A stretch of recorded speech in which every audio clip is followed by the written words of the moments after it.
अस्सलाम वालेकुम, मैं मुज़म्मिल अवान एक बार फिर आपकी खिदमत में हाजिर हूँ। आप देख रही हैं मेरा YouTube channel heart talk. Channel को सब्सक्राइब करना मत भूलिए, बेल आइकन पे प्रेस कीजिए और चैनल को सब्सक्राइब कीजिए।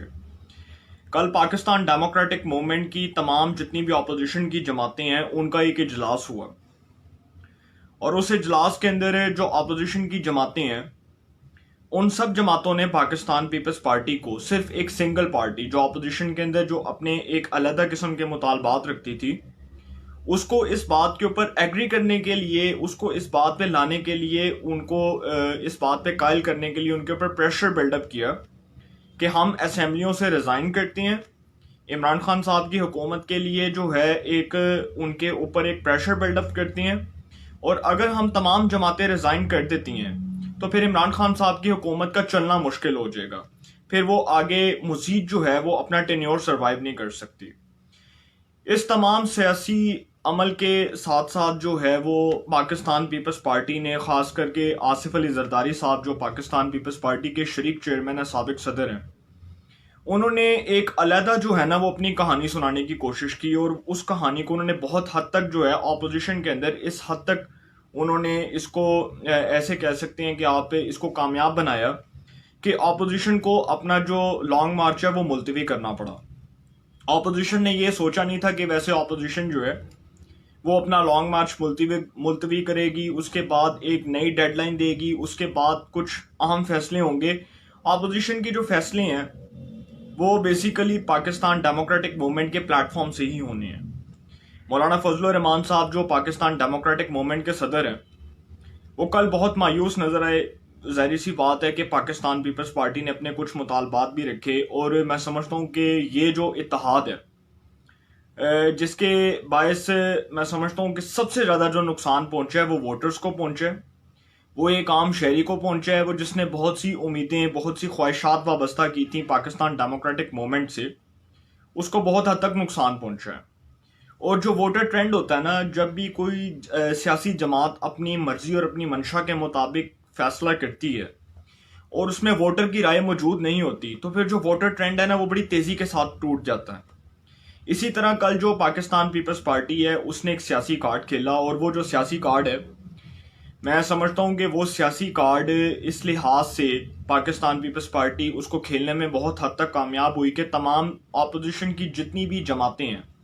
उनको पाकिस्तान पीपल्स पार्टी के इस मुतालबे को मानने के साथ साथ अपना लॉन्ग मार्च जो है वो मुलतवी करना पड़ा। कल आसिफ अली जरदारी साहब जब शरीक थे उस इजलास के अंदर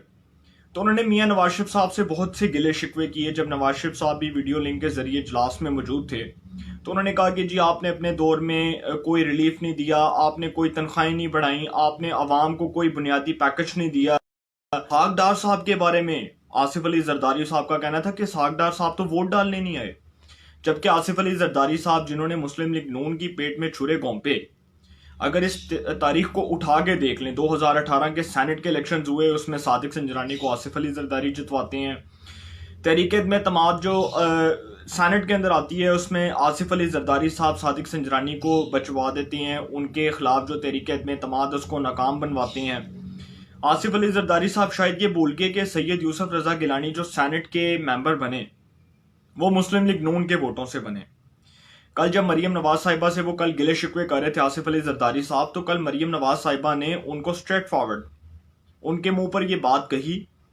कि अगर आप आज मुझसे इस हकदार के वोट का शिकवा कर रहे हैं तो आप इस बात को भी मद्देनजर रखें कि मुस्लिम लीग नून जो है उसने गिलानी साहब को सेनेटर बनाने में अपना कलीदी किरदार अदा किया। मुस्लिम लीग नून ने पाकिस्तान पीपल्स पार्टी के ऊपर ट्रस्ट किया, चेयरमैन सेनेट की नशिस्त उनको दी, डिप्टी चेयरमैन सेनेट के लिए अब्दुल गफूर हैदरी को नॉमिनेट किया। तो मुस्लिम लीग नून ने अगर देखा जाए तो इस सारे सियासी अमल के अंदर मुस्लिम लीग नून ने पाकिस्तान पीपल्स पार्टी के लिए कॉम्प्रोमाइज़ तो किया, ये तो नहीं कहा जा सकता कि कॉम्प्रोमाइज़ नहीं किया। अब जरदारी साहब की जो शिकवे हैं और जो जरदारी साहब की ये जो शिकायतें हैं ये इस हद तक मैं समझता हूँ कि गैर मौसर हो चुकी हैं क्योंकि इसको अब कोई आम जो शहरी है ना वो मानने को तैयार नहीं है और इसके ऊपर कोई भी एक आम वोटर इसलिए एतमाद नहीं करेगा क्योंकि जरदारी साहब जो शतरंज के खिलाड़ी कंसीडर किए जाते हैं वो अगर अपने मुतालबात मनवाना चाहते हैं पाकिस्तान डेमोक्रेटिक मूवमेंट के प्लेटफॉर्म से तो कभी ना कभी ऐसी सूरत हाल ज़रूर आएगी कि आसिफ अली जरदारी साहब के जितने भी मुतालबात हैं उनमें से कुछ मुतालबात को तस्लीम नहीं किया जाएगा। अगर पाकिस्तान डेमोक्रेटिक मूवमेंट ने, मौलाना फजलुर रहमान ने ऑपोजिशन का लॉन्ग मार्च मुलतवी किया है, पाकिस्तान पीपल्स पार्टी ने भी अपनी CEC की जो है उनकी मीटिंग होगी, जो उनकी पार्टी की जो सेंट्रल एग्जीक्यूटिव कमेटी का इजलास होगा, उसमें पाकिस्तान पीपल्स पार्टी ने फैसला करना है कि उन्होंने असेंबलियों से इस्तीफे देने हैं, असेंबलियों के अंदर बैठना है, लॉन्ग मार्च करना है। इस हवाले से पाकिस्तान डेमोक्रेटिक मूवमेंट के प्लेटफॉर्म से जो अब फैसले होने हैं, इसलिए भी लॉन्ग मार्च को मौखर किया गया कि अभी जो पाकिस्तान पीपल्स पार्टी ने अपनी सीनियर क़यादत से मशवरा करना है, उसके बाद वो इस नतीजे पर पहुंचेगी कि उन्होंने लॉन्ग मार्च करना है या उन्होंने पाकिस्तान डेमोक्रेटिक मूवमेंट के साथ चलना है। अगर जरदारी साहब पाकिस्तान डेमोक्रेटिक मूवमेंट के इत्तेहाद से अलहदा हो जाते हैं और अगर जरदारी साहब जो हैं वो अपनी एक अलहदा से जो है वो एक लाइन बना लेते हैं, तो इसमें जरदारी साहब को बहुत बड़ा नुकसान होगा, क्योंकि पाकिस्तान पीपल्स पार्टी जो अभी सिर्फ और सिर्फ सिंध तक महदूद है, जिसके पास अभी कोई वोटर नहीं है, कोई वोटर ट्रेंड नहीं है उनके पास, पंजाब के अंदर, खैबर पख्तूनख्वा के अंदर, बलूचिस्तान के अंदर उनके पास कोई वोटर नहीं है, वो सिर्फ और सिर्फ एक सूबे तक महदूद है। पाकिस्तान पीपल्स पार्टी सिंध के अंदर एक हुक्मरान जमात है, तो पाकिस्तान पीपल्स पार्टी ने असेंबलियों से इस्तीफों का रिस्क इसलिए नहीं लिया क्योंकि वो जानते हैं कि अगर वो असेंबलियों से इस्तीफे देंगे तो सिंध के अंदर जो है वो गवर्नर राज लग जाएगा। जबकि अभी पाकिस्तान पीपल्स पार्टी जो है वो सिंध के अंदर 90 नशस्तों के साथ, 90 या 95 नशस्तों के साथ सबसे बड़ी हुक्मरान जमात है। तो पाकिस्तान पीपल्स पार्टी का ये ख्याल है कि अगर हम सिंध असेंबली से रिजाइन करते हैं, नेशनल असेंबली से रिजाइन करते हैं, सेनेट ऑफ पाकिस्तान से रिजाइन करते हैं, तो ऐसी सूरत हाल में जो सिंध है जहां पर उनकी हुकूमत है वहां पर गवर्नर राज लग जाएगा। तो इन तमाम चीज़ों को मद्देनजर रखते हुए वो ये समझते हैं कि फिर सिंध में जो गवर्नर सिंध है इमरान इस्माइल साहब, जिनका पाकिस्तान तहरीक इंसाफ से ताल्लुक है, वो फिर जुल्लू फिरवा के वो फिर ज़िमनी इलेक्शंस में पाकिस्तान तहरीक इंसाफ को जितवा दिया जाएगा, या कोई एक ऐसा हाथ जिसके जरिए पाकिस्तान तहरीक इंसाफ को वहां पर नशस्तें दिलवा दी जाएंगी। पाकिस्तान पीपल्स पार्टी ने इस हवाले से अभी तक कोई फैसला नहीं किया, इसलिए कल उन्होंने असेंबलियों से इस्तीफों का जो ऐलान है उसको फिलहाल मुस्तरद कर दिया। जरदारी साहब कहते हैं कि जी अगर हम असेंबलियों से इस्तीफे देंगे तो ये हमारे लिए एक बहुत बड़ा नुकसान होगा और पाकिस्तान तहरीक इंसाफ जो है उसको एक जो है वो साफ रास्ता प्रोवाइड कर दिया जाएगा, उनको एक साफ रास्ता दे दिया जाएगा, उसके बाद उनको गिराना मुश्किल हो जाएगा। ये जरदारी साहब का मुतालबा है। अब जरदारी साहब ये जो सारी जो है ये गेम के अंदर एक गेम प्लानर के तौर पर ये सारा काम कर रहे हैं। इसमें अगर मैं कुछ पॉइंट्स को डिस्कस करूं तो ये जो मुस्लिम लीग नून है उसके हवाले से जरदारी साहब का कहना है कि नवाज शरीफ साहब जो हैं वो पाकिस्तान तशरीफ लाएं, फिर हम फैसला करेंगे कि हमने असेंबलियों से इस्तीफे देने हैं या हमने असेंबलियों से इस्तीफे देने के बाद कोई लॉन्ग मार्च करना है। वो कहते हैं कि जी नवाज शरीफ साहब पाकिस्तान तशरीफ ले आए, उसके बाद हम असेंबलियों से रिजाइन कर देंगे। ये जरदारी साहब का कहना है। जबकि जरदारी साहब ये जो नवाज शरीफ साहब को पाकिस्तान में आने पर रजामंद कर रहे हैं, इसके पीछे ये गेम है कि जरदारी साहब जो हैं वो नवाज शरीफ साहब के ऊपर बिल्कुल भी ट्रस्ट नहीं करते और वो समझते हैं कि इस वक्त जो अपोजिशन इत्तेहाद है उसको मौलाना फजलुर रहमान साहब और नवाज शरीफ साहब जो हैं वो लीड कर रहे हैं, उसको नवाज शरीफ और फजलुर रहमान की हमायत हासिल है। ये जो इख्तलाफात की खबरें हैं, जो पाकिस्तान डेमोक्रेटिक मूवमेंट में इख्तलाफात की खबरें हैं, ये आज की नहीं है, ये बहुत पुरानी है। मगर जरदारी साहब के जो है वो खिलाफ मुस्लिम लीग नून ने अभी तक कोई सियासी कार्ड नहीं खेला। अगर उन्होंने खेलना होता तो फिर गिलानी साहब जो है वो सेनेटर ना बनते मुस्लिम लीग नून के वोटों से। जो गिलानी साहब को वोट मिले वो मुस्लिम लीग नून के वोटों से सेनेटर बने। मगर जरदारी साहब जो हैं उनके हवाले से ये जो बात की जा रही है, जरदारी साहब समझते हैं कि अगर तो वो अपना ये मुतालबा मनवा लेते हैं तो अपोजिशन जो है वो बैठ जाएगी। ऐसा नहीं होगा। देखें, अब अपोजिशन आज अगर रमज़ान के बाबरकत महीने तक अगर इस बात का फैसला नहीं कर पाती कि उन्होंने असेंबलियों से रिज़ाइन करना है, उन्होंने लॉन्ग मार्च करना है, तो फिर रमज़ान के बाद एक ऐसी स्ट्रेटजी ज़रूर बनाई जाएगी जिसको अपोजिशन की जो है वो तमाम जमातों की हमायत हासिल होगी, जिसमें जरदारी साहब नहीं होंगे। तो अगर मुस्लिम लीग नून पंजाब असेंबली से रिज़ाइन कर देती है, जहां पर वो अपोजिशन की सबसे बड़ी जमात है, 165 के ऐवान के साथ मुस्लिम लीग नून जो है वहां पर सबसे बड़ी अपोजिशन की जमात है, तो अगर मुस्लिम लीग नून वहां से रिजाइन कर देती है, अपने 5 बागी अरकान को निकाल के 160 या 161 जो उनके टोटल जो अरकान है, अगर उनके साथ मुस्लिम लीग नून पंजाब असेंबली में रिजाइन करती है, तो फिर पंजाब असेंबली में मैं समझता हूं कि एक बहुत बड़ा चेंज आ सकता है। एक बहुत बड़ी तब्दीली आ सकती है। फिर बुज़दार साहब जो हैं उनका इक़्तिदार भी ख़तरे में पड़ सकता है। अभी हुक्मरान जमात के लिए वो तमाम चीज़ें जो हैं वो बिल्कुल साफ वो एक साफ रास्ता नहीं है। वो कहा जा रहा है ना कि इमरान खान साहब जो है तो खैर अपने 5 साल मुकम्मल कर लेंगे, ज़रूर करने चाहिए। देखें, जमहूरी अदवार के अंदर कोई भी हुकूमत जब बरसर इक़्तिदार आती है तो उसको अपना 5 साल टेन्योर जो है वो कंप्लीट करना चाहिए। उसको अपनी 5 साल जो आईनी मुद्दत है वो मुकम्मल करनी चाहिए। अगर आज इमरान खान साहब की गवर्नमेंट है तो उसको अपना 5 साल जो मुकम्मल 5 साल जो अपना टेन्योर है वो मुकम्मल करना चाहिए। मगर अगर कोई बहुत बड़ा चेंज आ जाता है, फजल रहमान साहब, मुस्लिम लीग नून और अपोजिशन की जो बकिया 9 जमातें हैं जो इस पीडीएम के इत्तेहाद का हिस्सा हैं, अगर वो तमाम जमातें ये रिज़ाइन कर देती हैं, असम्बलियों से रिज़ाइन कर देती हैं, Punjab assembly, Balochistan assembly, Sindh assembly, Pakhtunkhwa assembly, national assembly, senate of Pakistan से, तो फिर एक बहुत बड़ा जो है ना वो सियासी मैं समझता हूँ कि एक बहुत बड़ा सियासी अपसेट हो सकता है और फिर जो सियासी तब्दीलियाँ वो रोनुमा हो सकती हैं। मेरी जब कुछ लीगल एक्सपर्ट से बात हुई, माहिर कवानीन से बात हुई, तो मैंने उनसे पूछा कि अगर पाकिस्तान पीपल्स पार्टी रिज़ाइन नहीं करती, लेट्स सपोज, क्योंकि कल मुझे इस बात का मालूम था कि पाकिस्तान पीपल्स पार्टी इजलास से पहले जो हम तक जो खबरें आई, मुझे मालूम था कि पाकिस्तान पीपल्स पार्टी रिज़ाइन नहीं करेगी।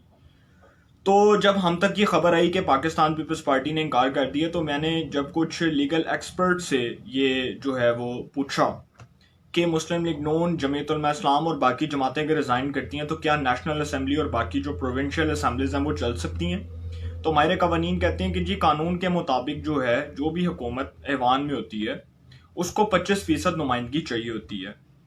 अगर इन हालात में भी मुस्लिम लीग नून और जमीयत उलमा इस्लाम रिज़ाइन करते हैं और पाकिस्तान पीपल्स पार्टी अपोजिशन का किरदार अदा करती है, तो वो एक ऑपोजिशन तो कंसीडर नहीं होगी, क्योंकि ज़ाहिर सी बात है जब सारी ऑपोजिशन की जमातें बाहर होंगी तो Pakistan Peoples party as a single party opposition का रोल प्ले नहीं कर सकती। इसी तरह ये जो रेजिग्नेशंस की बात है, ये रेजिग्नेशंस की बात फिलहाल तो अभी मेरी समझ से बिल्कुल बालातर है, लेकिन जो लीगल एक्सपर्ट्स का जो अपना ओपिनियन है, जो उसके ऊपर अपना उनका पॉइंट ऑफ व्यू है, वो बहुत अहमियत का हामिल है। अगर उसको समझा जाए तो अभी हुक्मरान जमात के लिए कोई खतरा नहीं है, कोई खतरा लाहक नहीं है। हाँ, अगर ऑपोजिशन लॉन्ग मार्च कर लेती है और एक मैसिव किस्म का क्राउड निकालने में कामयाब हो जाती है, सड़कों के ऊपर एक मैसिव किस्म का क्राउड आ जाता है, तो फिर हुकूमत के लिए मुश्किलात खड़ी हो सकती हैं। फिर हुकूमत के ऐवानों में डेंट पड़ सकते हैं, क्योंकि जब अवाम सड़कों पर आती है ना, वो अवाम जो अपने मुंतखब नुमाइंदों को मुंतखब करवा के पार्लियामान का हिस्सा बनवाती है, अगर वही अपने जो है वो हुक्मरानों से तंग आ जाए और वो सड़कों पर आ जाए, तो फिर अवाम के आगे जो है ना वो इदारे भी बेबस हो जाते हैं। क्योंकि जिस मुल्क में भी खूनी इनकलाब आता है ना, उस मुल्क में एक अवाम का बहुत बड़ा इफेक्टिव रोल होता है। आप टर्की की मिसाल उठा के देख लें, जब वहाँ पर एक इनकलाब आया तो वहाँ की अवाम कैसे सड़कों पर आई, कैसे उन्होंने आके जमहूरियत को जो है आगे डिफेंड किया, आमरीत के खिलाफ जो है वो प्रोटेस्ट किया, सड़कों पर आए, फौजी आमरीत को कुचला। तो ऐसे ममालिक में जो है ना वो जमहूरियत को एक कह सकते हैं कि एक फ्रीडम कहा जाता है, एक आज़ादी कहा जाता है, कि उस आज़ादी के हक में जब आवाम सड़कों पर आती है तो फिर वहाँ पर जो है वो प्रोटेस्ट देखने वाला होता है। हमारे मुल्क में खैर ऐसी कोई जो है वो मिसाल नहीं है, ऐसा कोई प्रेसिडेंट सेट नहीं हुआ। हमारे मुल्क में जब बात की जाती है तो हमें जमहूरी इदारों को मजबूत करने के साथ साथ आवाम के बुनियादी मुतालबात को भी पूरा करना चाहिए और जायज़ मुतालबात को तस्लीम करना चाहिए। अब ये जो सारा सियासी इत्तेहाद है ना, इसके अंदर मौलाना फजल रहमान साहब जब कल प्रेस कॉन्फ्रेंस में खड़े थे, मरीम नवाज साहिबा और मौलाना फजल रहमान, तो मौलाना फजल रहमान नाराज थे, क्योंकि अपोजिशन की जमातों की, तमाम जमातों की ये डिमांड थी कि असम्बलियों से रिज़ाइन किया जाए, जबकि उनके इस मुतालबे को तस्लीम नहीं किया गया और उनके इस मुतालबे पे कान नहीं धरा गया। पाकिस्तान पीपल्स पार्टी अपने मुतालबात ले आई। पाकिस्तान पीपल्स पार्टी का जो भी मुतालबा था वो मैं समझता हूँ कि अपोजिशन इत्तेहाद का हिस्सा नहीं कहा जा सकता उसको। और वो जो उन्होंने नवाज शरीफ साहब के बारे में बातें की हैं जरदारी साहब ने, आज नवाज शरीफ साहब का और मौलाना फजल रहमान साहब का जो आपस में राब्ता हुआ है, उसमें उन्होंने अब एक नया सियासी इत्तेहाद बनाने की बात की है। अगर इस सियासी इत्तेहाद के अंदर फजल रहमान और नवाज शरीफ कामयाब हो जाते हैं, सक्सेसफुल हो जाते हैं, तो फिर जरदारी साहब जो है वो तनहा हो जाएंगे। और जरदारी साहब के पल्ले पहले कुछ नहीं था। देखें, वो जरदारी साहब तो मुझे भी इस बात का इल्म है, वो जिस लिहाज से वो चाहते हैं, कि उनके केसेस ख़त्म हो जाएं, उनको रिलीफ मिल जाए, उनको अदालतों से रिलीफ मिल जाए, उनके खिलाफ जो बैंकिंग कोर्ट्स में केसेस चल रहे हैं, जो उनके खिलाफ एहतसाब अदालतों में, अकाउंटेबिलिटी कोर्ट्स में केसेस चल रहे हैं, वो समझते हैं कि उनको एक रिलीफ मिल जाएगा और वो सिंध के अंदर अपने जो 5 साल जो इक़्तिदार है वो मुकम्मल कर लेंगे, उनको कोई नहीं छेड़ेगा और उनके खिलाफ जो तमाम केसेस हैं उनकी फाइलें बंद हो जाएंगी। ये वक्ती तौर पर तो खुशफहमी है, एक बहुत बड़ी जो है वो खुश तो हुआ जा सकता है, मगर वक्ती तौर पर इसके जो इम्पैक्ट्स हैं वो आइंदा पाकिस्तान की सियासत में भी नजर आएंगे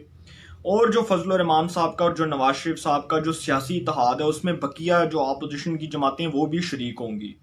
तो ये बड़ा इंटरेस्टिंग हो जाएगा सारा मामला। इसमें अगर पाकिस्तान पीपल्स पार्टी नहीं होगी तो वो तो एक तनहा अपोजिशन का किरदार अदा करेगी ऐवान के अंदर, जिसका उनको कोई बराह रास्त कोई मेरे लिहाज से कोई फ़ायदा नहीं होगा। तो ये जो सारा अमल है, इस हवाले से अपोजिशन की आइंदा की क्या स्ट्रेटजी होगी। मौलाना फजल रहमान साहब, मरियम नवाज साहिबा, नवाज शरीफ साहब जो हैं वो एक दूसरे के साथ कांटेक्ट में हैं, तो वो जो उनका कांटेक्ट है वो बड़ा स्ट्रांग है। इस हवाले से फजल रहमान साहब को भी नवाज शरीफ के ऊपर एतमाद है, क्योंकि नवाज शरीफ साहब जो हैं वो इस इजलास से पहले, ये जो कल पीडीएम का इजलास हुआ, इससे पहले वो फजल रहमान साहब को ये बात कर चुके थे और उनको इस बात के ऑफर कर चुके थे कि अगर आप कहें तो हमारी जमात के जो इस्तीफे हैं वो आपके हाथ में दे देंगे, हम अपनी जमात के इस्तीफे आपके कदमों में रख देंगे। नवाज शरीफ साहब का ये कहना था, क्योंकि नवाज शरीफ साहब जो है इस वक्त वो बहुत ज़्यादा, मैं समझता हूँ कि एक एग्रेसिव किस्म का मूड अपना के बैठे हुए हैं। वो इस हुकूमत के खिलाफ एक जारहाना पॉलिसी अपनाना चाहते हैं। वो इस हुकूमत के खिलाफ जो है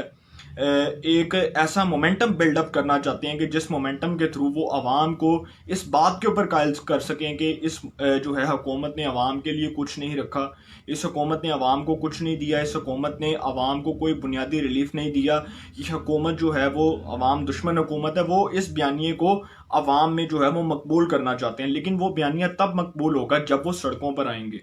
जब उनका वोटर सड़कों पर आएगा, जब इस मुल्क में लॉन्ग मार्च होगा, जब इस मुल्क में धरने होंगे, जब इस मुल्क में एहतजाजी तहरीक चलेगी, तब जो है उनका वोटर इस बात पे कायल होगा। और तमाम जितनी भी अपोजिशन जमातें हैं, अगर वो अपने आप को पॉलिटिकली स्ट्रांग करना चाहती हैं, पीपल्स पार्टी को निकाल के मैं बात कर रहा हूँ, अगर वो अपने आप को पॉलिटिकली स्ट्रांग करना चाहती हैं तो उनको अपने वोटर को एतमाद में लेना होगा और अपने वोटर के मुतालबात को तस्लीम करना होगा। ये नहीं कि आज पीडीएम के जो है वो प्लेटफॉर्म से एक फैसला हो रहा है, कल वो रिजेक्ट हो जाता है, परसों कोई और स्ट्रेटेजी अपना ली जाती है। देखें, अगर पीडीएम ने अपने इत्तेहाद को बरकरार रखना है तो फिर उनको अपने इत्तेहाद को सामने रखते हुए ऐसे तमाम जितने भी मुतालबात हैं उनको जो है एक खत्मी शक्ल देना होगी। उन तमाम मुतालबात के ऊपर जो है उनको बारीक बीनी से जो है उसका जायज़ा लेना होगा, और अगर कोई जमात उनके मुतालबात के ऊपर पूरा नहीं उतरती तो उनको स्ट्रेट फॉरवर्ड जो है उनको ये बात जो है उस जमात को कहनी पड़ेगी और उनको ये भी कहना पड़ेगा कि आप हमारे इस इत्तेहाद से अलहदा हो जाएं। फिल वक्त इजाज़त दीजिए, इंशाल्लाह फिर मुलाकात होगी। अल्लाह ताला सबको खुश रखे, मुल्क पाकिस्तान पे अपना खास करम फरमाए।